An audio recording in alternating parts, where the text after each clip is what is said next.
Hey, apocalypse rookies. You think darkness is romantic, huh? In the dark, you'll get eaten faster than you can say mommy.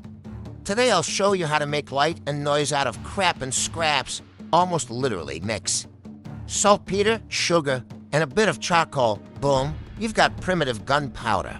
The science is simple. Rapid oxidation means bang, light and noise, shape it into little balls, light them up, and your enemies will either run or crap themselves. But careful, genius, too much mix. It's not enemies flying away. It's your fingers, so. Who's ready to be the new firework of the apocalypse?